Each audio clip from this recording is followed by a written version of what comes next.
نحمده ونصلي على رسوله الكريم اما بعد فاعوذ بالله من الشيطان الرجيم بسم الله الرحمن الرحيم فاسألوا اهل الذكر ان كنتم لا تعلمون وقال النبي صلى الله عليه وسلم اصحابي كالنجوم فبأيهم اقتديتم اهتديتم اعوذ بالله صدق الله العظيم وصدق رسوله النبي الكريم۔ میرے واجب الاحترام معزز سامعین کرام، میرے عزیز بھائیوں اور اسلامی بہنوں، آج کا ہمارا پہلا مسئلہ یہ ہے کہ نماز میں اگر کوئی آدمی زبان سے قرات نہیں کرتا، وہ ہونٹ تک نہیں ہلاتا، ہونٹ تک نہیں اس کے ہلتے، زبان بھی وہ نہیں ہلاتا، وہ دل میں قرآن کی تلاوت کرتا ہے، قرات کرتا ہے، کیا اس کی نماز ہو جائے گی؟ میرے عزیز بھائیوں اور اسلامی بہنوں، اگر کوئی آدمی زبان نہیں ہلاتا، نماز کے اندر قرات نہیں کرتا، وہ دل میں وہ قرآن سوچتا ہے یا دل میں پڑھتا ہے، تو اس کی نماز نہیں ہوگی۔ نماز کے اندر ہونٹ کا ہلنا ضروری ہے، زبان کا استعمال کرنا ضروری ہے۔ اگر کوئی آدمی زبان تک نہیں ہلاتا، اس کے ہونٹ بھی ہلتے نظر نہیں آتے، تو ایسے آدمی کی نماز نہیں ہوگی، دوبارہ نماز پڑھنی پڑے گی۔ آگے دوسرا مسئلہ یہ ہے کہ اگر کوئی آدمی اکیلا نماز پڑھتا ہے، اس کی نماز قضا ہو گئی عشاء کی نماز قضا ہو گئی، یا مغرب کی نماز اس کی قضا ہو گئی، یا فجر کی نماز اس کی قضا ہو گئی۔ اگر وہ آدمی اکیلا نماز پڑھے گا تو یہ نمازیں جو ہیں، فجر کی نماز، مغرب کی نماز، عشاء کی نماز، یہ تین نمازوں میں امام صاحب جو ہیں قرات بلند آواز سے کرتے ہیں۔ اگر کوئی آدمی نماز سے پیچھے رہ گیا یا اس کی یہ تینوں نمازیں قضا ہو گئی، کیا جب وہ اکیلا پڑھے گا تو اونچی پڑھے گا کہ آہستہ پڑھے گا؟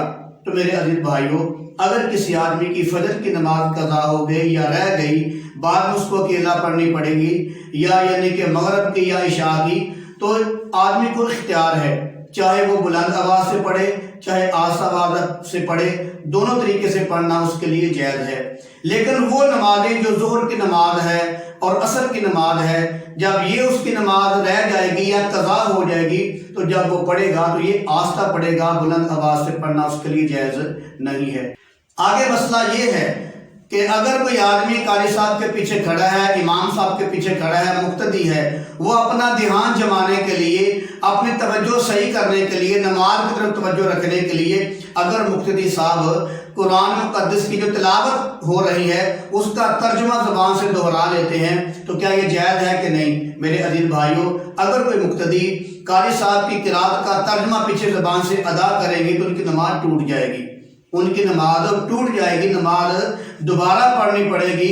لہذا دھیان رکھنے کے لیے ترجمے کی طرف دھیان کیا جائے، بلکہ زبان سے وہ الفاظ نہ کہے جائیں۔ اگر زبان سے اگر کوئی آدمی اردو میں یا کسی اور زبان میں کوئی آدمی زبان میں وہ الفاظ کہے گا تو اس کی نماز خراب ہو جائے گی۔ آگے مسئلہ یہ ہے کہ جو امام صاحب قرات کر رہے ہیں، نماز پڑھا رہے ہیں، وہ مختلف جگہوں پر ایک ہی رکعت سے میں قرات کر سکتے ہیں یا نہیں کر سکتے؟ قاری صاحب جو نماز پڑھا رہے ہیں وہ ایک رکعت میں مختلف جگہوں سے قرات کر سکتے ہیں یا نہیں کر سکتے؟ یہ بالکل جائز ہے۔ جو امام صاحب ہیں ایک ہی رکعت میں 2 جگہ سے یا 3 جگہ سے قرات کر سکتے ہیں، ان کے لیے جائز ہے۔ آگے مسئلہ یہ ہے، کیا قرآن کی ترتیب ضروری ہے کہ نہیں؟ جیسے قاری صاحب نے پہلے پڑھی علم تری کیف، امام صاحب نے اس کے بعد پڑھی لیلاف، لیکن اگر کوئی آدمی پہلے علم تری پڑھ لیتا ہے، اس کے بعد پچھلی سورت پڑھ لیتا ہے، لم یکن الذین، یہ پڑھ لیتا ہے، کیا ایسے پڑھنا جائز ہے یا ترتیب رکھنا ضروری ہے؟ تو میرے عزیز بھائیوں، قرآن مقدس کی ترتیب رکھنا ضروری ہے۔ قرآن مقدس کو سیدھا پڑھا جائے، الٹا نہ پڑھا جائے۔ سیدھا پڑھنا یہ نبی کی سنت ہے، اور الٹا پڑھنا یہ نبی کریم صلی اللہ علیہ وسلم کی سنت کی مخالفت ہے۔ لہذا یہ قرآن کی ترتیب رکھنا ضروری ہے، پہلے سورہ فلق پڑھی جائے، اس کے بعد سورہ ناس پڑھی جائے۔ آگے مسئلہ یہ ہے کہ اگر کوئی آدمی فرضوں کے اندر یا سنتوں کے اندر وہ پہلی رکعت میں سورہ ناس پڑھ لیتا ہے، آگے تو اس کے صورت کوئی نہیں، تو آگے وہ 3 رکعتیں جو ہیں ان میں کیا پڑھے گا؟ میرے عزیز بھائیوں، اگر کوئی آدمی بھول کر پہلی رکعت میں سورہ ناس پڑھ لیتا ہے تو آگے تو صورتیں کوئی نہیں، لہذا وہ اگلی 3 رکعتوں میں بھی سورہ ناس ہی پڑھتا رہے تو اس کی نماز ہو جائے گی۔ آگے مسئلہ یہ ہے کہ جو چھوٹی صورتیں قرآن مقدس کی، جو آخری چھوٹی صورتیں ہیں قرآن مقدس کی، یہ پڑھتے پڑھتے اگر کوئی آدمی علم تری کیف پڑھ لیتا ہے تو ایک سورت چھوڑ کر دوسری سورت شروع کر لیتا ہے اگلی رکعت میں، تو یہ جائز نہیں ہے۔ محدثین نے، علماء کرام نے، فقہاء کرام نے اس کو منع قرار دیا ہے کہ آخری جو چھوٹی صورتیں ہیں، یہ پہلی رکعت میں علم تری پڑھے مثال کے طور پر، تو دوسری رکعت میں وہ لِإِلَافِ چھوڑ کر أَرَأَيْتَ الَّذِي پڑھ لے گا، تو یہ جائز نہیں ہے، یہ مناسب نہیں۔ ہاں اگر چھوڑنی بھی ہے تو کم از کم 2 صورتیں چھوڑے۔ چھوٹی صورتیں جو ہیں ان میں اگر صورت چھوڑنی ہے تو 2 صورتیں چھوڑ کر تیسری صورت پڑھے تو یہ مناسب ہوگا، لیکن ایک صورت چھوڑ کر دوسری پڑھ لینا یہ مناسب اور جائز نہیں ہے۔ آگے مسئلہ یہ ہے، یا سورہ فاتحہ سے پہلے بعض لوگ بسم اللہ اونچی آواز سے پڑھتے ہیں، کیا جو امام صاحب ہیں، قاری صاحب نماز پڑھا رہے ہیں، کیا ان کا بسم اللہ اونچی آواز سے پڑھنا جائز ہے کہ نہیں؟ میرے عزیز بھائیوں، بسم اللہ الرحمن الرحیم سورہ فاتحہ سے پہلے یا جو بعد میں سورت پڑھی جاتی ہے وہ پڑھنے سے پہلے بسم اللہ اونچی پڑھنا یہ سنت عمل نہیں بلکہ آہستہ پڑھنی چاہیے۔ آگے مسئلہ یہ ہے، کیا ہر رکعت میں اعوذ باللہ آدمی پڑھ سکتا ہے کہ نہیں پڑھ سکتا؟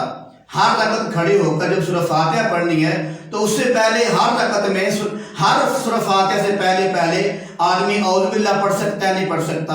میرے عزیز بھائیوں، میری اسلامی بہنوں، مسئلہ یہ ہے کہ سورہ فاتحہ سے پہلے جو ہے یہ ہر رکعت میں اعوذ باللہ نہیں پڑھنی چاہیے، بلکہ پہلی رکعت میں ثنا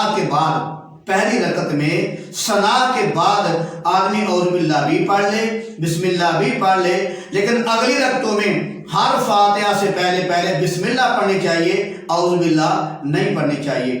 آگے مسئلہ یہ ہے کہ اگر کوئی آدمی سورہ فاتحہ کے بعد جو صورت ملائی جاتی ہے وہ جان بوجھ کر نہیں ملاتا اور بار بار نہیں ملاتا تو اس کا کیا حال ہے؟ میرے عزیز بھائی، یہ صورت کے ساتھ سورہ فاتحہ کے ساتھ صورت ملانا یہ واجب ہے۔ اگر کوئی آدمی یہ صورت نہیں ملائے گا تو اس کو دوبارہ نماز پڑھنی پڑے گی، جان بوجھ کر واجب چھوڑ رہا ہے لہذا اس کو جو ہے دوبارہ نماز پڑھنی پڑے گی۔ لیکن اگر کوئی آدمی بھول کر نہیں پڑھتا، وہ بھول گیا ہے، تو اس کے لیے اس کی نماز جو ہے ہو جائے گی، اس کو دوبارہ نہیں پڑھنی پڑے گی۔